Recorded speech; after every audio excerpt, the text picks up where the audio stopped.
En una época marcada por la alta tecnología armamentística, probablemente nos imaginemos que nuestros antepasados solo combatieron con armas primitivas. Sin embargo, aunque parezca mentira, hace más de 2000 años la gente del mundo antiguo ya utilizaba máquinas sofisticadas, las precursoras de las armas utilizadas en los campos de batalla modernos. Para construir los grandes imperios se utilizaron lanzallamas, lanzaproyectiles, máquinas de asedio gigantes y hasta probablemente cañones de alta velocidad. Se quedará sorprendido al comprobar cómo acontecieron las grandes batallas en el mundo antiguo. Descubrimientos históricos. La guerra en la antigüedad.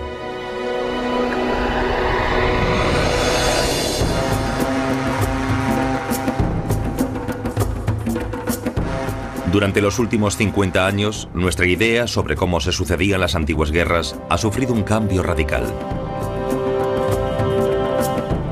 Los historiadores han estudiado los textos antiguos y han descubierto que muchas de las armas y máquinas de guerra antiguas más utilizadas eran de gran tamaño y devastadoras en su poder destructivo. Los romanos no tenían ni una sola arma de destrucción masiva. Sin embargo, hay que decir que desarrollaron otras de gran poder destructor. Ahora los textos clásicos nos revelan que los antiguos no solamente tenían un arsenal de armamento letal, sino que estaban mucho más desarrollados de lo que nunca habríamos podido imaginar. La tecnología de las máquinas antiguas era sorprendentemente moderna. Sin embargo, es un hecho histórico que la tecnología bélica siempre es innovadora. Algunas de las primeras y más sorprendentes máquinas de guerra fueron inventadas por los antiguos griegos durante el período helenístico hace aproximadamente unos 2500 años. Sin embargo, estas máquinas fueron desarrolladas hasta su máxima potencia letal por la máquina más temible de la civilización antigua, el ejército romano. En tan solo 200 años, los romanos conquistaron un imperio que abarcaba desde el norte de Gran Bretaña hasta el río Éufrates en Siria.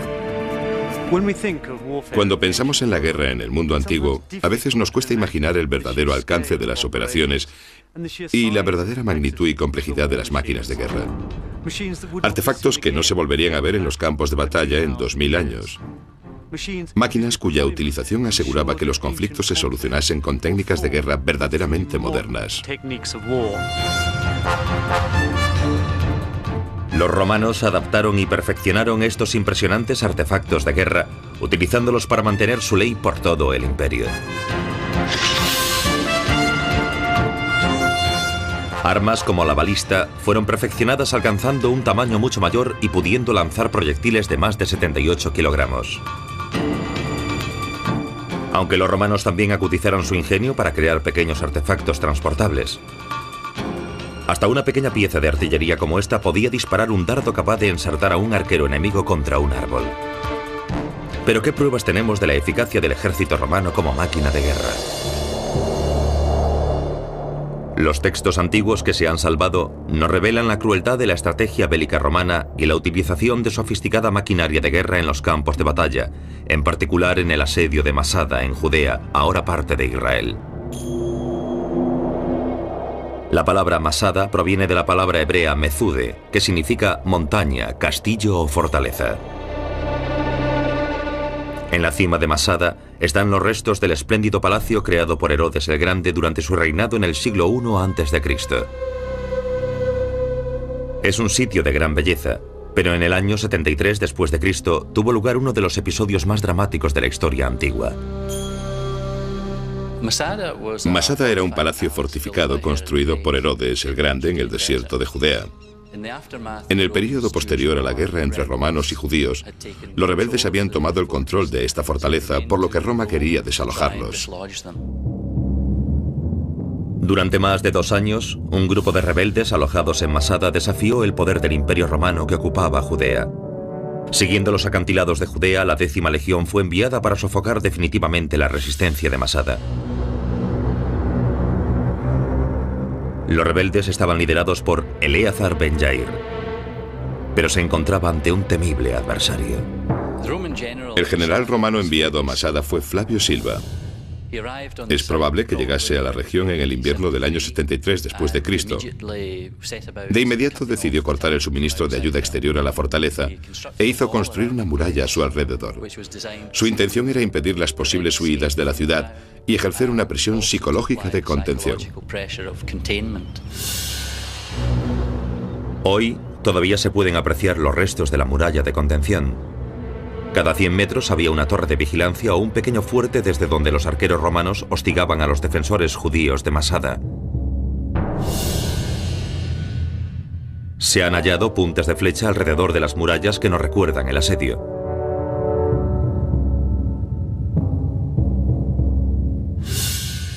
Los romanos sabían que tenían a los rebeldes acorralados, pero ¿cómo se las iban a ingeniar para tomar esta fortaleza casi inexpugnable? Los rebeldes judíos tenían dos buenas razones para elegir Masada en su última contienda contra el poder de Roma. Primero, era prácticamente imposible de atacar. Segundo, tenía un enorme suministro de agua fresca. Estamos al borde del desierto de Judea, cerca del Mar Muerto, el punto más bajo de la superficie de la tierra y uno de los sitios más calientes del mundo.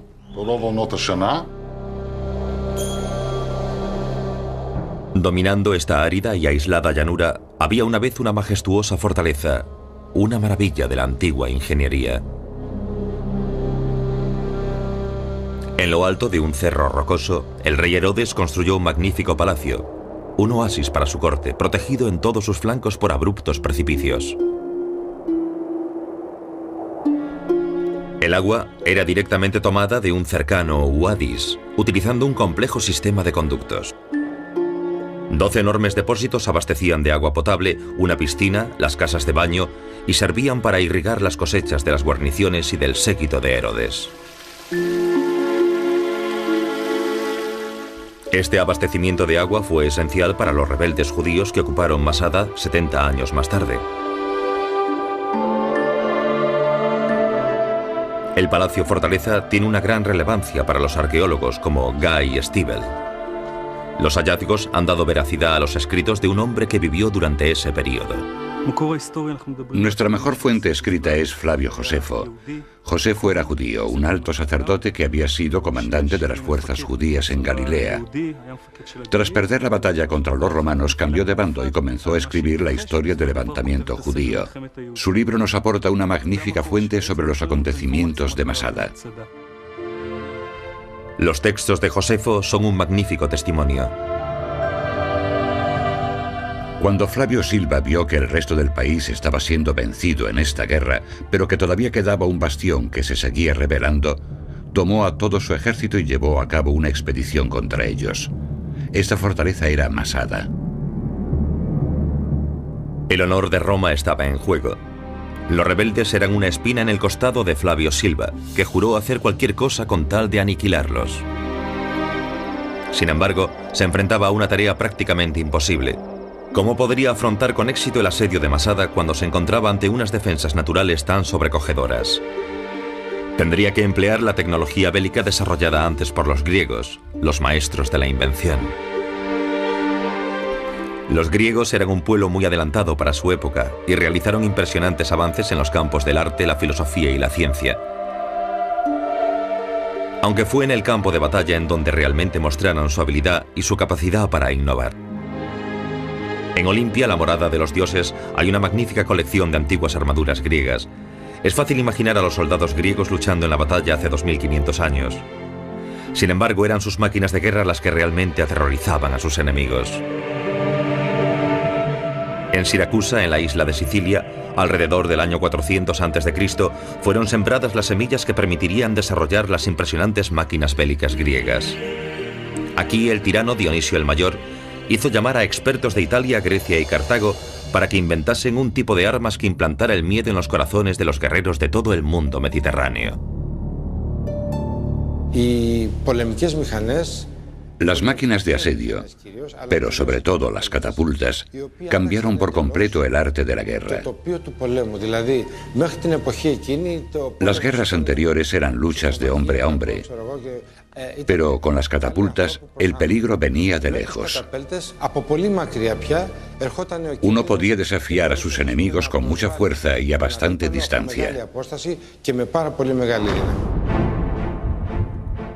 Siguiendo la innovación de Siracusa, se desarrollaron una gran variedad de aterradoras máquinas bélicas. Los ejércitos de Alejandro Magno en el siglo III a.C. utilizaron tanto catapultas como onagros, el precursor de la ballesta.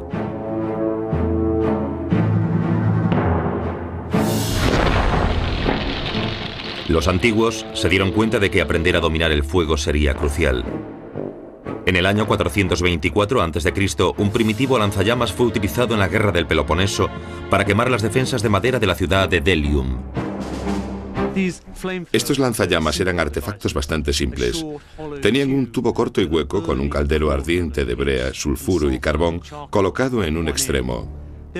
Su alcance era bastante corto, sobre 5 metros, pero de cerca, en las luchas navales, estos alcanzaban la distancia suficiente para poder incendiar los barcos hostiles. El invento de los antiguos lanzallamas culminó en los diseños elaborados por los bizantinos. Este sifón de fuego del siglo VII después de Cristo tenía un amplio depósito de nafta líquida o fuego griego. Como bien ilustra este manuscrito del Renacimiento, el fuego griego fue utilizado como un arma peligrosa en el mar.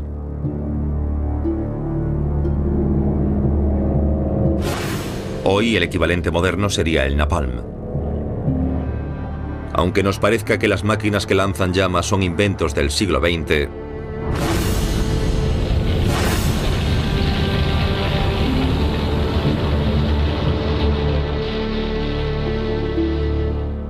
es evidente que durante miles de años los lanzallamas han sido utilizados en el combate. Estas reproducciones de lanzallamas bizantinos son el ejemplo de una sencilla pero letal arma de combate. Aquí tenemos un lanzallamas de mano. Este tiene un émbolo que se abre y se cierra, absorbiendo el aire. Se mezcla con un líquido inflamable, la nafta, y se dispara al enemigo.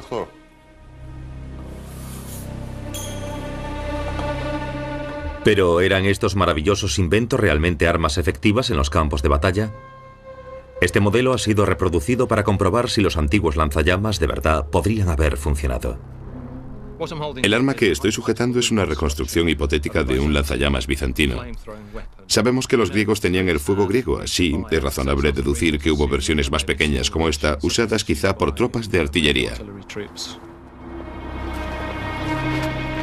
Cuando las tropas invasoras utilizaban los lanzallamas contra el enemigo, los efectos debían ser realmente terroríficos.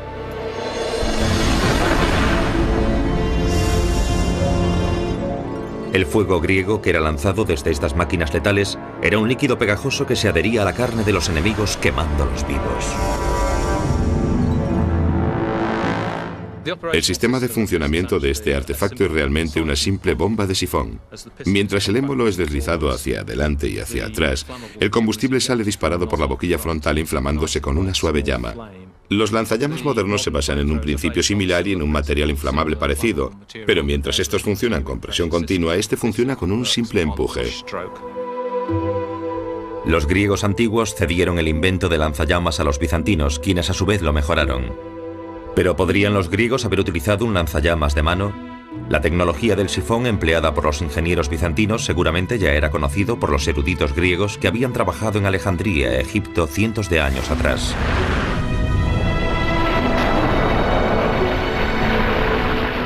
Uno solo puede imaginar cómo habrían sido utilizados los antiguos lanzallamas en los campos de batalla hace más de 1000 años. Lo que es indudable es que tuvo que haber sido un arma devastadora. Este es un ejemplo de tecnología bélica que no fue inventada en los tiempos modernos, sino que fue reinventada. Me parece que el uso del lanzallamas para destruir los asentamientos militares en el campo de batalla es uno de esos interesantes ejemplos en que la tecnología antigua tiene un verdadero uso moderno.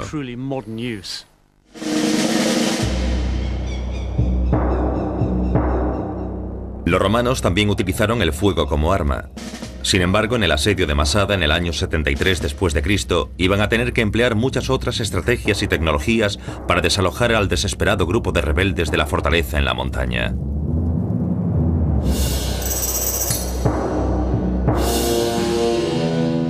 Liderados por el despiadado Eleazar Ben Yair, los rebeldes de Masada se estaban convirtiendo en un símbolo de resistencia contra los romanos a través del Mediterráneo. En Roma, la derrota de la revuelta judía ya había sido celebrada después de la captura de Jerusalén. Para el ejército romano, el fracaso era impensable. Para los romanos era esencial destruir a los luchadores supervivientes de la resistencia. Si permitiesen escapar a un solo rebelde hacia Italia, entonces fomentarían la rebelión en otro lugar. Por lo que esta debía ser una limpieza total. No debían permitir escapar al enemigo. Desde la estratégica posición que les ofrecía la cima de Masada, los rebeldes podían ver al general Flavio Silva colocando sus cuarteles en la suave ladera frente al palacio.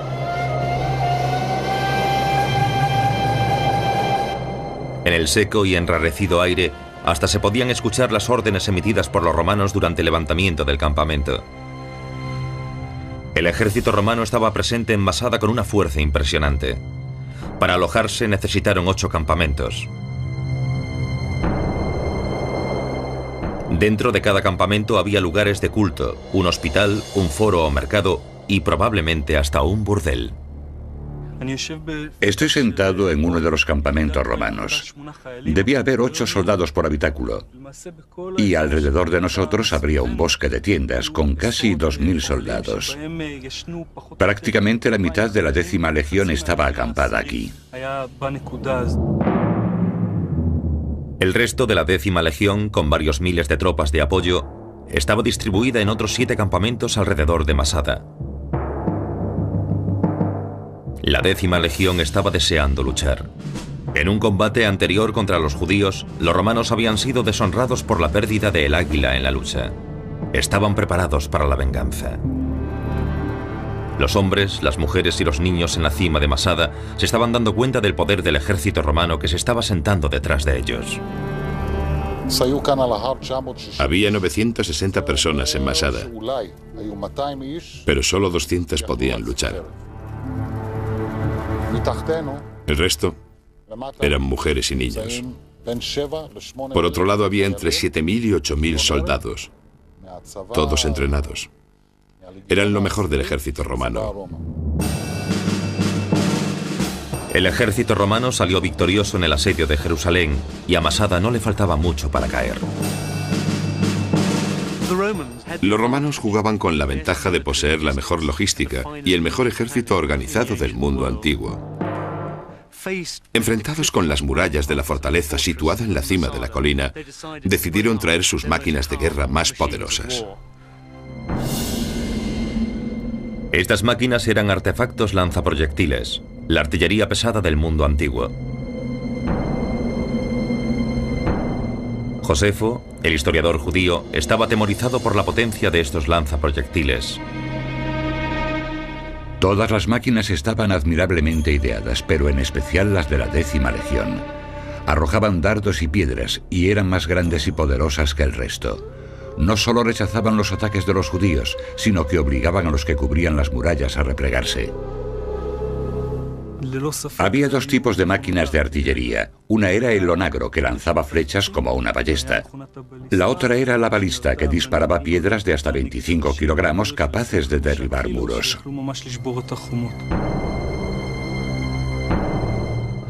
El fuerte se encontraba ante un constante bombardeo y había entre 50 y 60 máquinas disparándole continuamente. Este proyectil seguramente chocó contra algo, ya que parece que tiene un lado quebrado por un impacto. Se pueden encontrar ejemplos de estos antiguos proyectiles romanos cerca de las ciudades que rodean toda la costa del Mediterráneo.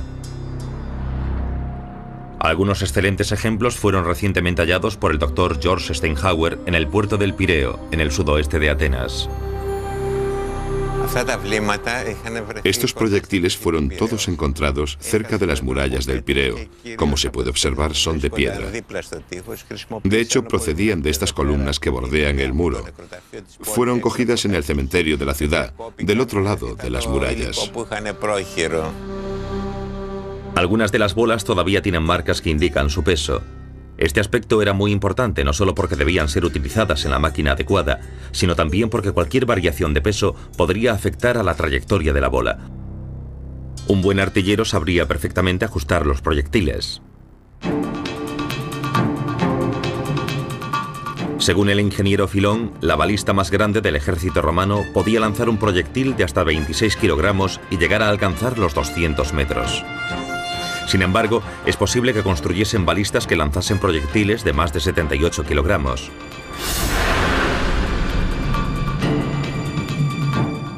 El impacto de un bombardeo llevado a cabo con esta catapulta sobre las murallas de una ciudad hubiera sido aterrador. Alcanzando más de 8 metros de altura, era una verdadera arma de artillería pesada.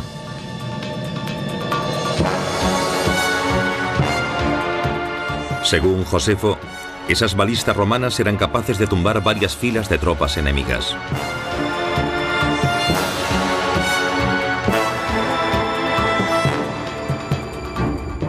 Las catapultas romanas estaban tan desarrolladas que sus análogas medievales, construidas 1400 años más tarde, en comparación parecían primitivas.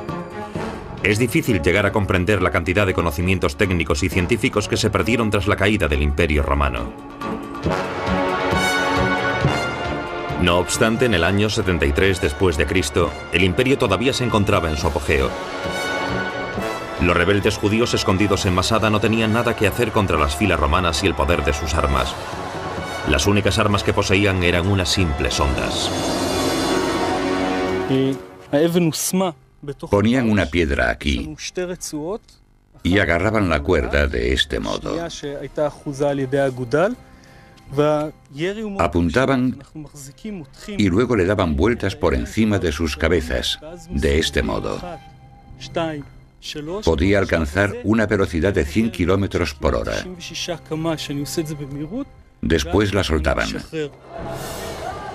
Los judíos de Masada habrían sido aplastados por las balistas, pero hay evidencias de que había armas todavía más peligrosas y sofisticadas que los romanos utilizaban contra sus enemigos.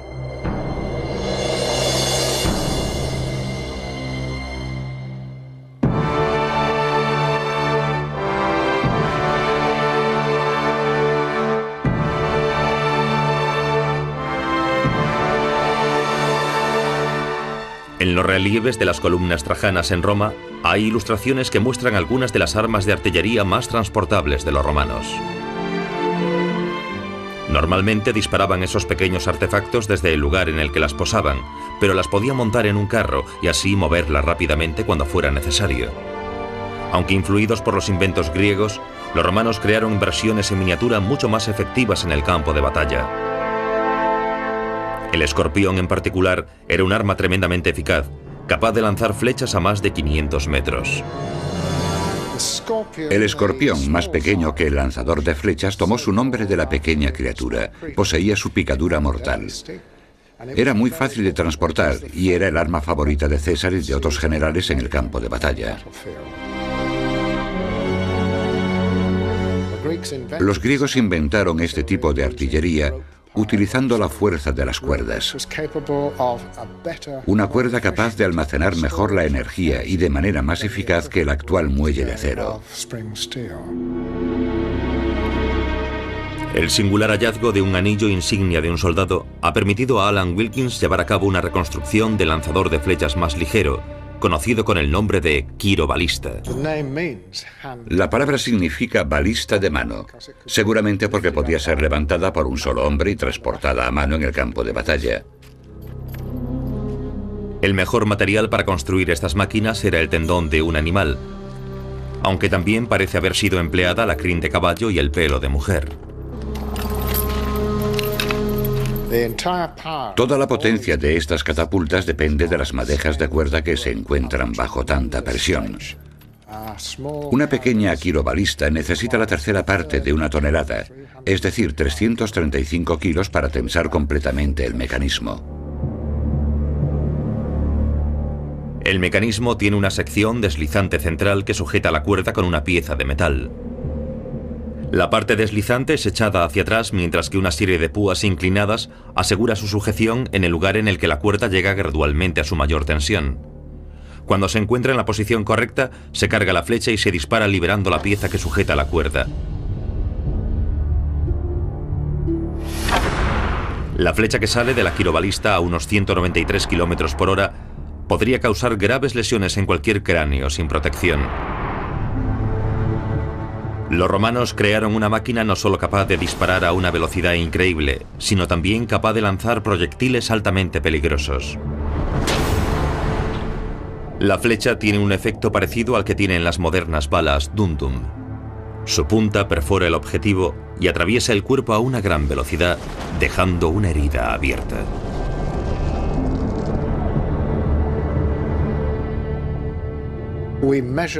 Hemos comprobado las dos máquinas y hemos averiguado que la quirobalista alcanzaba 50 metros por segundo. Las flechas mucho más pesadas disparadas desde el Escorpión alcanzaban los 39 metros por segundo. En el castillo de Maiden, en Dorset, Inglaterra, se han hallado pruebas del horrible daño que causaban estas armas. Aquí fue hallado un cementerio de guerra que alberga los esqueletos de antiguos britanos que al parecer murieron defendiendo su fortaleza contra la segunda legión romana de Vespasiano.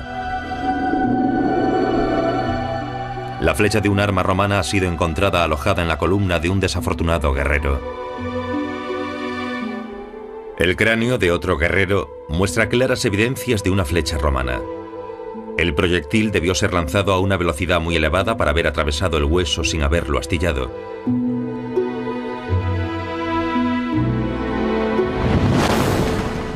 Cuando el escorpión es disparado contra el cráneo de una vaca, tiene un efecto similar al que se produce cuando es disparado contra un cráneo humano.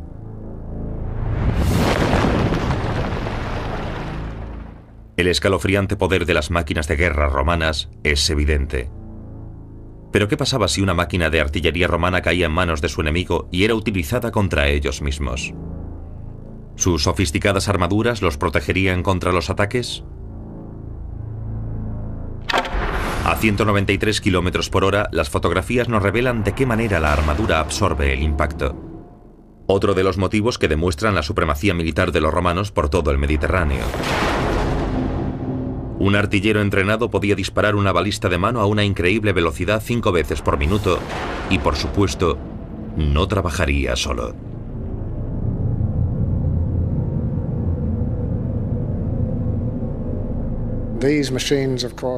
Indudablemente había muchas máquinas como esas. Había en cada legión 55 máquinas móviles que disparaban flechas. Por lo que con 3 legiones hay 165 máquinas disparando simultáneamente flechas pesadas. Creemos que colocar una inmensa y terrorífica barrera de proyectiles es una característica de la guerra moderna. Pero el ejército romano en Masada adoptó la misma estrategia casi 2000 años antes.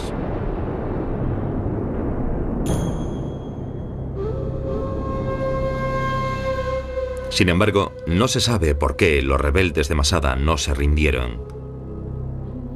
Los romanos necesitaban cambiar de estrategia.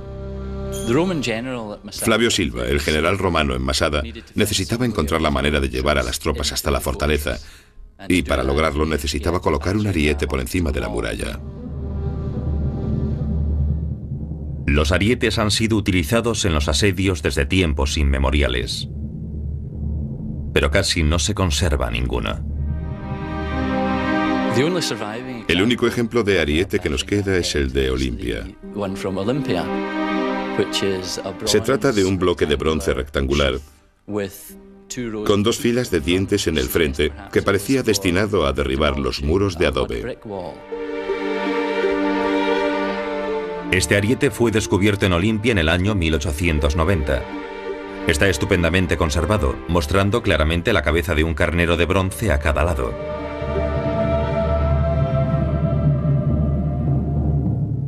Sin embargo, los soldados que transportaban el ariete eran muy vulnerables a los proyectiles lanzados desde las murallas de las ciudades. Se utilizaron muchos métodos ingeniosos para proteger a aquellos soldados que blandían el ariete, tales como cajas protectoras alrededor del mecanismo. Aunque parezca un concepto simple, en el destacado arsenal de las antiguas armas griegas, los arietes alcanzaron el culmen de su perfección, llegando a tener un increíble parecido con el tanque moderno.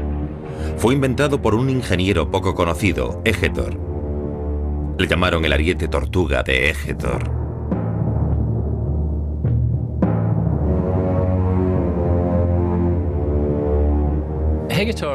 El ariete tortuga de Égetor es ante todo un ariete. Normalmente los arietes tortuga eran protegidos con fuego de cobertura desde la retaguardia, a base de catapultas y arqueros.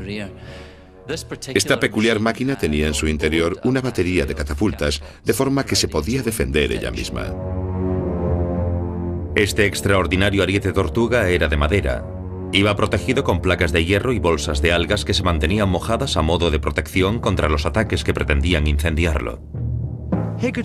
El ariete tortuga de Égetor era un importante artefacto militar en las batallas por asedio. Podía ser transportado para derribar los portones de las ciudades hostiles. Haber visto el ariete tortuga moviéndose en los campos de batalla debe haber infundido el pánico a los que lo veían avanzar, algo así como ver un batallón de tanques en la guerra moderna. El ariete tortuga era un arma tan temible que se crearon técnicas especiales de sabotaje para contraatacarlo. Hay informes que revelan un antiguo tipo de campo minado que consistía en enterrar enormes tinajas de barro cocido que se desplomaban cuando el peso del ariete tortuga pasaba por encima. Esta ambiciosa estructura, con un ariete de una longitud estimada de 31 metros, avanzaba lentamente por el campo de batalla con grupos de hombres a bordo para disparar las catapultas, maniobrar la máquina y manejar el ariete. Mucho más tarde, los arietes medievales no parecían rivales para sus antiguos precursores. Pero el ariete tortuga no era el arma más temible que el mundo antiguo podía ofrecer.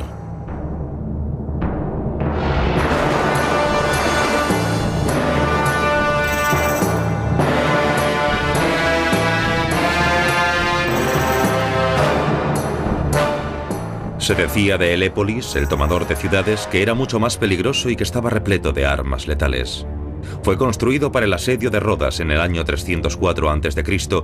por un ingeniero griego, Epímaco. Rodas era un poderoso centro comercial y cultural que controlaba el comercio a través del mar Egeo. El hombre que lideró el asalto de Rodas fue el hijo de uno de los generales de Alejandro Magno. Cuando Demetrio Poliorcetes decidió sitiar Rodas, primero llevó a cabo un asalto naval en el puerto. Los habitantes de Rodas rechazaron con éxito el ataque, así que cambió de táctica y atacó por la parte terrestre de la ciudad. Con el fin de lograrlo, encargó al ingeniero griego Epímaco que construyera el Helépolis, el mayor ingenio nunca construido. Al parecer, el Helépolis de Rodas alcanzaba aproximadamente los 40 metros de altura y sobrepasaba las murallas de la ciudad. Pensado para soportar un peso de 160 toneladas, fue uno de los primeros ejemplos en utilizar una coraza protectora que fue instalada en 3 de sus caras para protegerla de las catapultas y de las flechas incendiarias de los soldados de Rodas. Sus aberturas o ventanas tenían visores móviles de manera que las catapultas podían ser protegidas mientras no estaban disparando. Estaba equipado con catapultas y balistas. Y en la parte de arriba había soldados con escaleras que las lanzaban contra las murallas para tomar la ciudad. Era una máquina realmente aterradora. El misterio que rodea al Helépolis es cómo pudo moverse una máquina tan pesada y difícil de manejar. Aunque está claro que fue diseñada para ello. Tuvo que haber sido espantoso para los habitantes de Rodas. Principalmente el Helépolis proporcionaba un gran poder destructor contra la ciudad enemiga. Pero es evidente que jugaban con el efecto psicológico que podía producir una máquina tan gigantesca, aproximándose lentamente hacia ti. Solo podemos llegar a imaginar el terror que deben haber sentido los defensores de Rodas cuando vieron esa enorme estructura con su armamento dispuesto y avanzando hacia sus murallas. Pocos se imaginarían que la ciudad iba a sobrevivir. Sin embargo, la ciudad sobrevivió. Aunque los datos sobre las dimensiones de la máquina aportados por el Renacimiento son exagerados, parece demasiado grande para moverse con éxito. Este debe haber sido su defecto. Los habitantes de Rodas consiguieron debilitar parte de su armadura y prenderle fuego. Aún así fue capaz de destruir algunas de las torres y murallas de la ciudad, vestigios que todavía pueden encontrarse hoy en día en las afueras de Rodas. Los romanos, por su lado, prefirieron torres de asedio más pequeñas y manejables, a menudo construidas en el lugar de asedio. Pero los grandes precipicios que rodeaban Masada la hacían prácticamente imposible de franquear con una torre de asedio. Los rebeldes, recluidos en su fortaleza y agotados como estaban después de 7 semanas de bombardeo de artillería, se sentían seguros de que al menos no tendrían que encontrarse cara a cara con una torre de asedio romana. Pero pronto se darían cuenta de que estaban equivocados. Los romanos se dieron cuenta de que la única solución posible era alcanzar la cima, por lo que construyeron una torre de asedio de 30 metros, probablemente cubierta en el frente con pesadas placas de hierro y con varios niveles de arqueros y catapultas. Pero todavía permanecía 250 metros por debajo de la cima, por lo que construyeron lo imposible. Flavio Silva ordenó construir una inmensa rampa, de manera que su torre de asedio pudiese alcanzar las murallas de Masada, como relata Josefo. Desde la cima de la montaña hasta el oeste había una gran cantidad de rocas que destacaban por su enorme tamaño, pero 300 codos por debajo del punto más alto de Masada. En consecuencia se centró en esa zona del cerro y ordenó a sus hombres que trajesen tierra, de manera que incrementó el nivel del suelo en 200 codos. Los restos de la rampa de Flavio Silva todavía se pueden ver con claridad.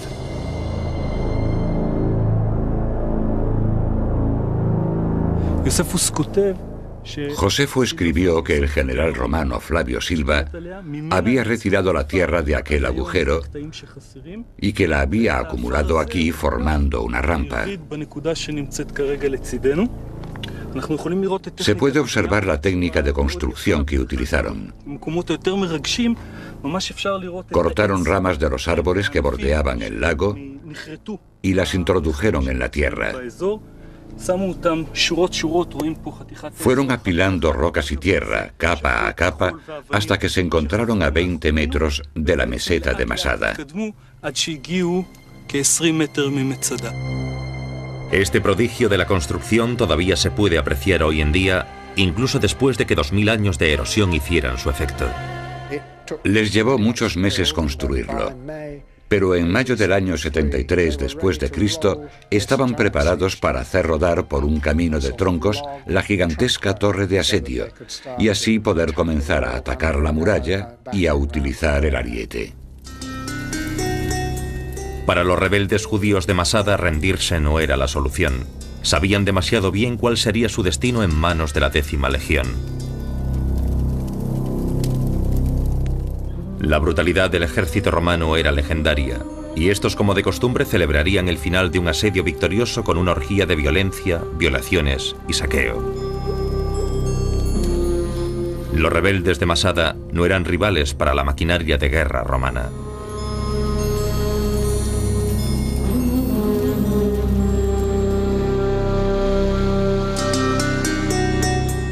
Sin embargo, había ejemplos de resistencia victoriosa contra el poder del ejército romano, como el sucedido en Siracusa, Sicilia, patria del genio de las matemáticas, Arquímedes.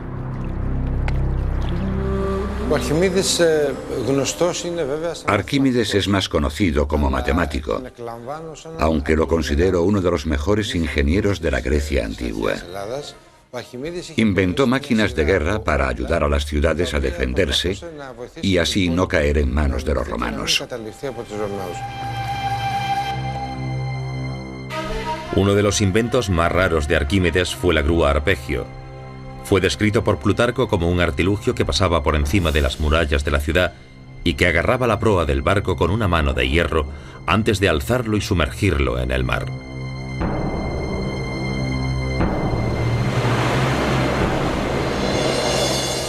Los romanos no estaban acostumbrados a enfrentarse a un enemigo tan ingenioso y vivían temiendo los nuevos inventos de Arquímedes. En Siracusa, los romanos estaban tan asustados por los inventos de Arquímedes que cada vez que veían a un anciano de pelo blanco caminando por las almenas, empezaban a correr despavoridos y chillaban: «Oh no, es Arquímedes, será mejor escapar mientras podamos». Hay un gran debate sobre si las armas de Arquímedes forman parte de la historia o del mito. Uno de los inventos más discutidos es la extraordinaria arma conocida como el cañón de vapor de Arquímedes. Muchos expertos simplemente se niegan a creer que nadie pudiera inventar un arma que funcionase con vapor 200 años antes de Cristo.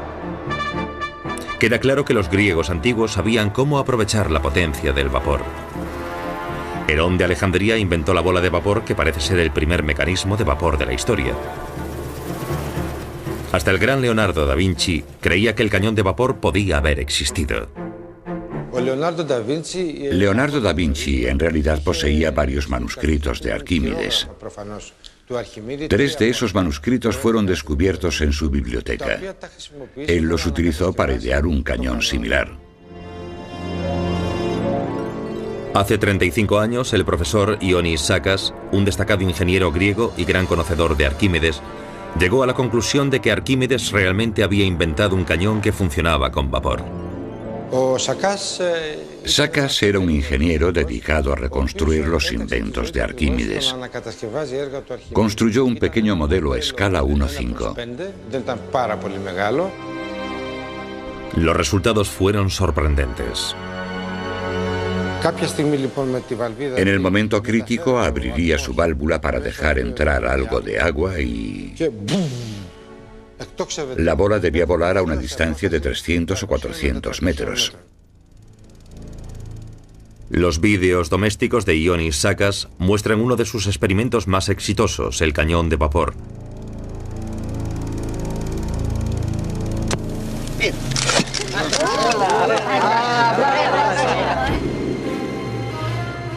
¿Pero podría llevarse a cabo el mismo experimento hoy en día? Por primera vez después de más de 30 años pusimos a prueba el cañón de vapor de Arquímedes.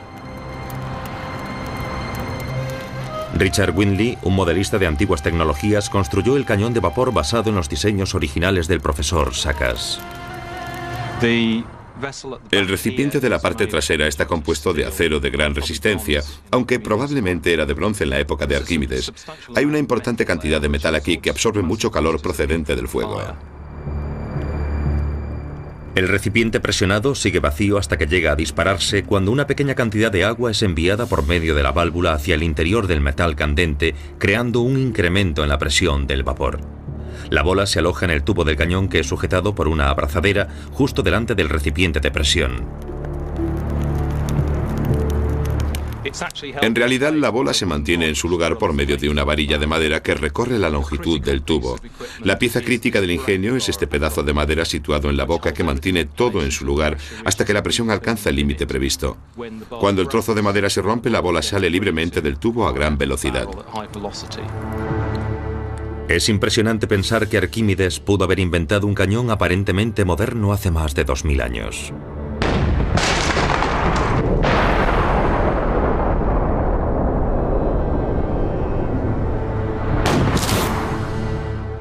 Los antiguos griegos eran muy conscientes de los principios implicados.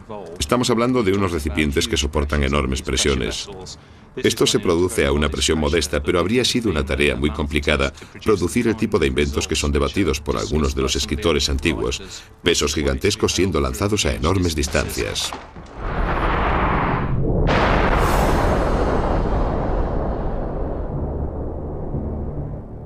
Finalmente, el éxito de las máquinas bélicas de Arquímedes hizo desistir a los romanos del asalto a Siracusa, aunque intentaron tomarla por medio del bloqueo.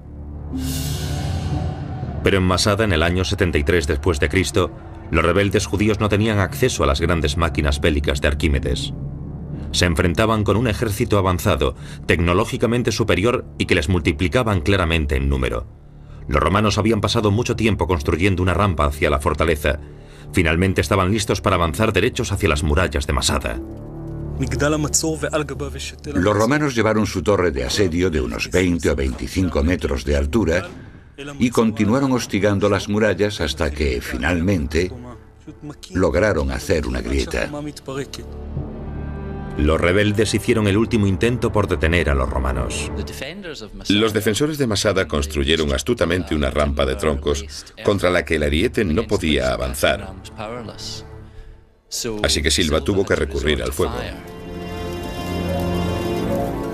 Pero el fuego, que había comenzado a quemar las barricadas de madera erguidas por los rebeldes, se estaba tornando en contra de la torre de asedio de los romanos.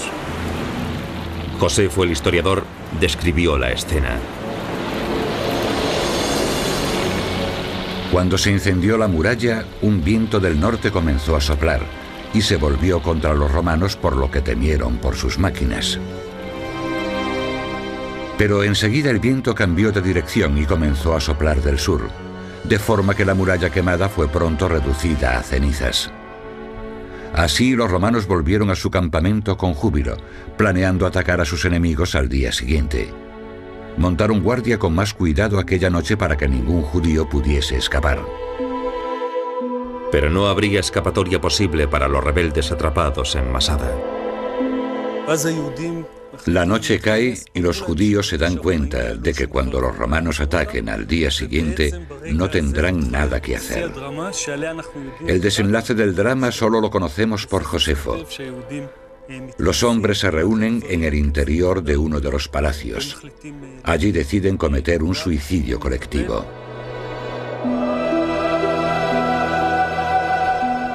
El líder rebelde, Eleazar Ben Yair, no consentiría que sus hombres y sus familias cayesen en las despiadadas manos del ejército romano. Preferían morir por su propia mano que sufrir tamaña humillación. Morirían con dignidad y arrebatarían a los romanos la gran victoria sobre Masada. El general romano Flavio Silva esperó aquella noche por su victoria a los pies de Masada, disfrutando de antemano el éxito que se le presentaba. Los rebeldes eligieron por sorteo a las 10 personas que se encargarían de matar al resto de los compatriotas judíos. Josefo describió la trágica escena. Cada hombre, junto a su esposa e hijos, se echó en el suelo ofreciendo su cuello al golpe de gracia que le asestarían aquellos elegidos. Y cuando estos 10, sin temor, hubieron dado muerte a todos, hicieron el mismo tipo de sorteo para elegir al que sería el encargado de acabar con los otros 9, y que luego tendría que acabar con su propia vida. Cuando a la mañana siguiente las tropas romanas entraron en Masada, según Josefo, todos se habían suicidado.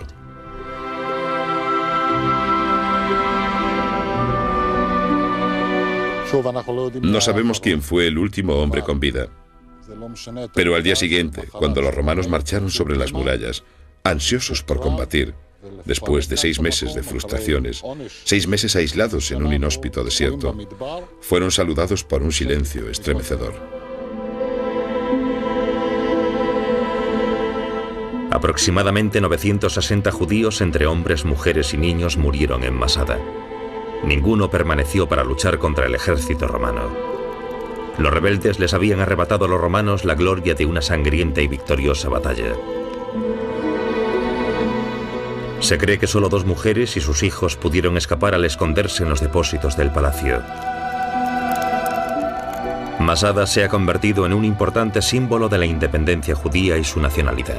Sin embargo, sin los escritos de Josefo, es probable que nunca hubiéramos conocido la historia de los rebeldes, ni la potencia bélica romana utilizada contra ellos.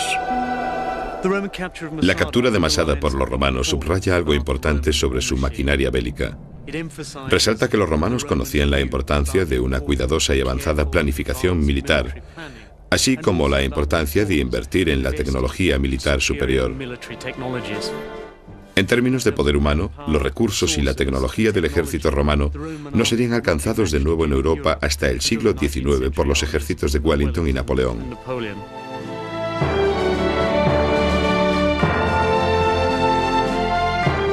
Hace más de 2000 años, primero los antiguos griegos y más tarde los romanos, reconocieron que las máquinas bélicas eran fundamentales para su éxito.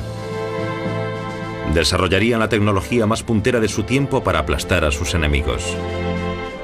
Al hacerlo, asentarían las bases del combate moderno desde el mundo antiguo.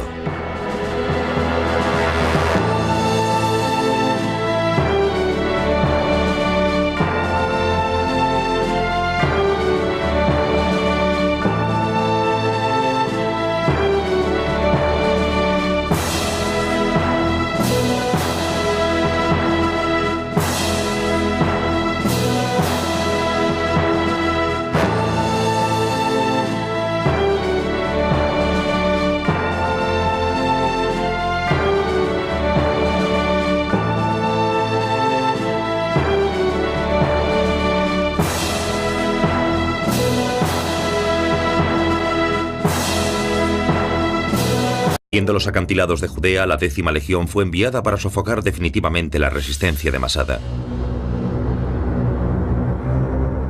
Los rebeldes estaban liderados por Eleazar ben Yair, pero se encontraba ante un temible adversario.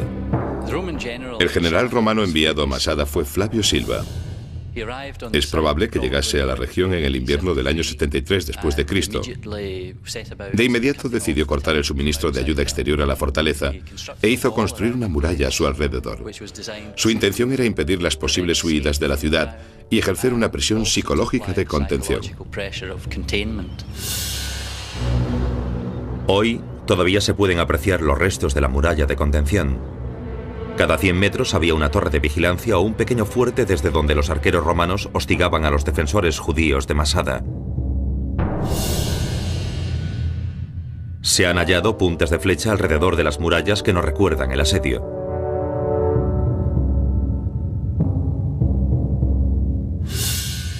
Los romanos sabían que tenían a los rebeldes acorralados, pero ¿cómo se las iban a ingeniar para tomar esta fortaleza casi inexpugnable?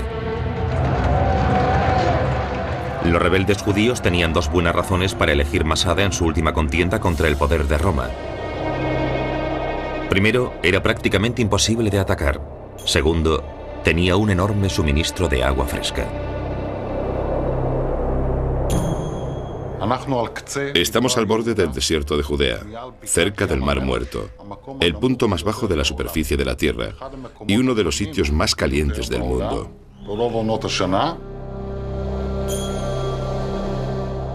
Dominando esta árida y aislada llanura, había una vez una majestuosa fortaleza, una maravilla de la antigua ingeniería.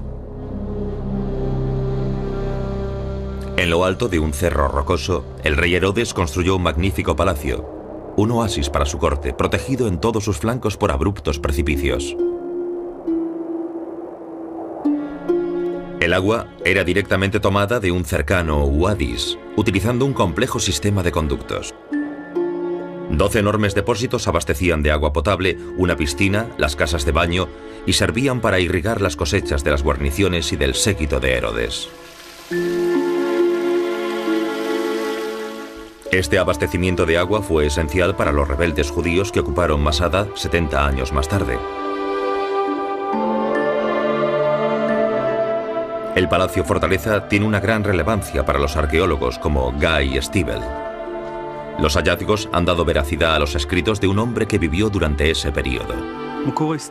Nuestra mejor fuente escrita es Flavio Josefo. Josefo era judío, un alto sacerdote que había sido comandante de... Los antiguos no solamente tenían un arsenal de armamento letal, sino que estaban mucho más desarrollados de lo que nunca habríamos podido imaginar. La tecnología de las máquinas antiguas era sorprendentemente moderna. Sin embargo, es un hecho histórico que la tecnología bélica siempre es innovadora.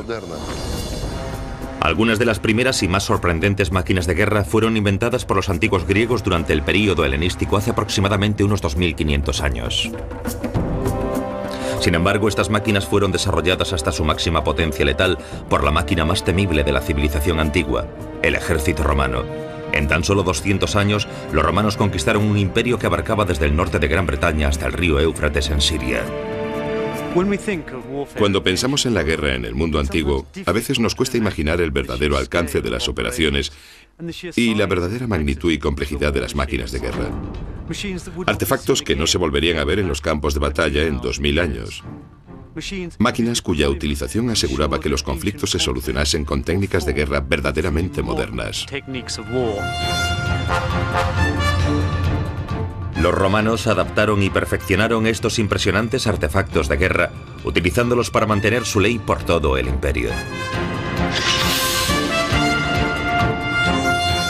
Armas como la balista fueron perfeccionadas alcanzando un tamaño mucho mayor y pudiendo lanzar proyectiles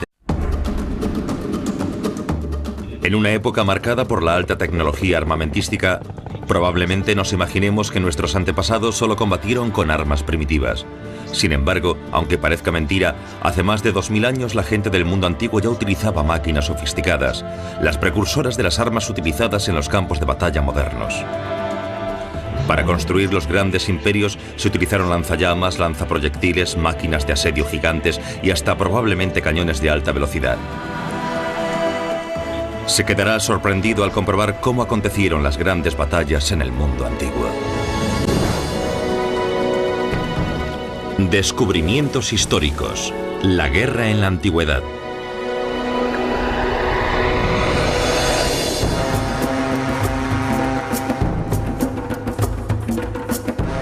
Durante los últimos 50 años, nuestra idea sobre cómo se sucedían las antiguas guerras ha sufrido un cambio radical. Los historiadores han estudiado los textos antiguos y han descubierto que muchas de las armas y máquinas de guerra antiguas más utilizadas eran de gran tamaño y devastadoras en su poder destructivo. Los romanos no tenían ni una sola arma de destrucción masiva. Sin embargo, hay que decir que desarrollaron otras de gran poder destructor. Ahora los textos clásicos nos revelan que los ante más de 78 kilogramos. Aunque los romanos también agudizaron su ingenio para crear pequeños artefactos transportables. Hasta una pequeña pieza de artillería como esta podía disparar un dardo capaz de ensartar a un arquero enemigo contra un árbol. Pero ¿qué pruebas tenemos de la eficacia del ejército romano como máquina de guerra? Los textos antiguos que se han salvado nos revelan la crueldad de la estrategia bélica romana y la utilización de sofisticada maquinaria de guerra en los campos de batalla, en particular en el asedio de Masada en Judea, ahora parte de Israel. La palabra Masada proviene de la palabra hebrea mezude, que significa montaña, castillo o fortaleza. En la cima de Masada están los restos del espléndido palacio creado por Herodes el Grande durante su reinado en el siglo I a.C. Es un sitio de gran belleza, pero en el año 73 después de Cristo tuvo lugar uno de los episodios más dramáticos de la historia antigua.